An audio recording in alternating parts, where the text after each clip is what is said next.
রাজধানীর Uttara Diabari milestone school ক্যাম্পাসে দুপুর 1:13 আছড়ে পড়েছিল বিমান বাহিনীর প্রশিক্ষণ যুদ্ধ বিমানটি।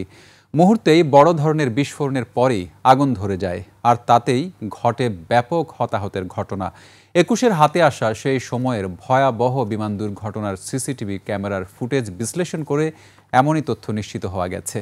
বাকিটা থাকছে দীপু শিকদারের রিপোর্টে। শেকড় থেকে শিখরে।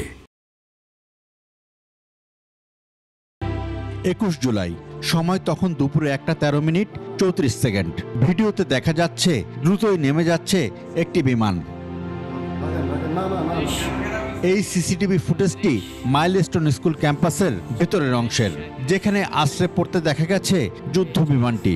ভেতরে থাকা কিছু মানুষ আতঙ্কিত হয়ে ছোটাছুটি করছেন। পাশের আরেকটি সিসিটিভি ফুটেজে স্পষ্ট দুপুর 1:13:35 প্রশিক্ষণ যুদ্ধ বিমানটি বিধ্বস্ত হয়েছে। এছাড়া আরেকটি ফুটেজে বেশ দূর থেকে আকাশী বিমানের মতো একটি বস্তু চোখে পড়ে। কয়েক সেকেন্ড পর তা মিলিয়ে যায় এবং কালো ধোঁয়ার কুণ্ডলী চোখে পড়ে।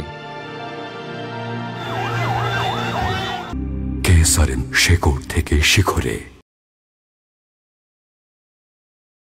এই ঘটনার পরপরই দাউ দাউ করে আগুন জ্বলতে থাকে।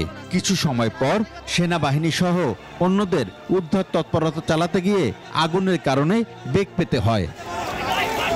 বিশেষজ্ঞরা বলছেন, প্রশিক্ষণ যুদ্ধ বিমানটির ট্যাঙ্কার বিস্ফোরণ হয়ে কয়েক সেকেন্ডের মধ্যেই আগুন দ্রুত ধরে যায়, আর এতে আরও শক্তি যোগায় জেট ফুয়েল। হতাহতের সংখ্যা বাড়ার পেছনে এটি আরেকটি বড় কারণ বলে মনে করছেন তারা। বাচ্চারা দীপু শিকদার, 21 টেলিভিশন, ঢাকা।